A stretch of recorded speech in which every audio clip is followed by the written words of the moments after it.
Joining us right now on the line is Marius Du Toit. Marius Du Toit is a criminal lawyer. Good morning, Marius. Thank you so much for joining us. Can you just shed some light onto what's happening in court this morning regarding all these interdicts and the battle for the release of the state capture report? Well, I think the fact that the president brought an urgent application to say that they want to interdict the public protector has resulted in the public protector obviously weighing up her rights and coming to the conclusion that it's not in the interest of justice to go and fight this and perhaps concede that this report need not be released today. And I think maybe at the end of the day, if she didn't give them a proper opportunity to fully ventilate their response to the inquiry that she was holding, then of course it's in the interest of justice at the end of the day that they be given an opportunity.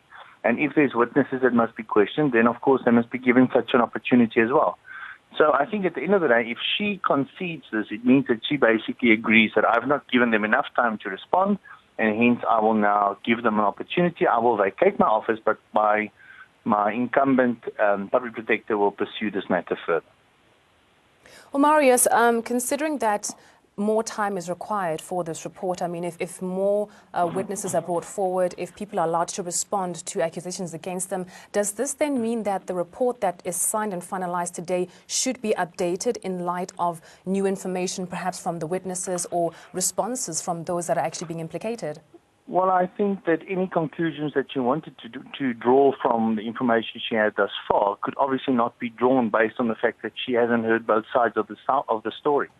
So I think this is just basically her acknowledging that, listen, I'm giving them an opportunity to respond, and once they have an opportunity to respond, the new public protector will be able to consider if she still wants to draw those same inferences. For all that we know, after hearing the president's side of the story, they might come to a different conclusion and find there isn't any state capture or any influence whatsoever.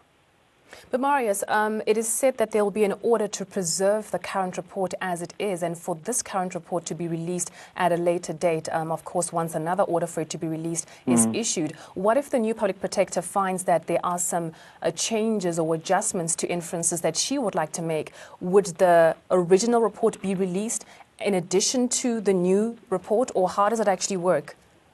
Well, that's a very good question. I think only the new public protector would really be in a position to respond. But if she disagrees with her predecessor's report, then of course she can bring out a report that says, I don't agree with that. I've come to a different conclusion. And then at the end of the day, the public protector's report is binding. But if the final report is a different conclusion from the interim report, then the final report will stand. And do you think that the report actually will eventually be read out? I mean, do you think that the applications will be successful for the report to be read out after all the interdicts that will be coming through between today and Tuesday?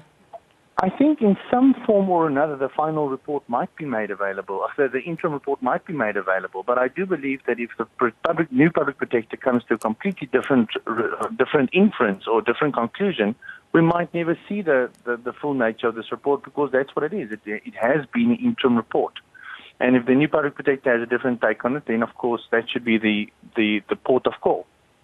But then some of the opposition parties have that concern that if the report is not read today, which it seems very unlikely, that they might actually never get to see this original report after Thuli Madonsela steps down. Is there a way that they can actually legally get access to it?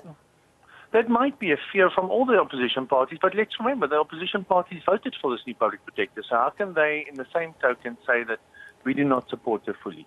She must be given an opportunity to respond to it. And if she feels that she wants to draw a different inference, then she's entitled to. And then whoever is affected thereby can then exercise their rights.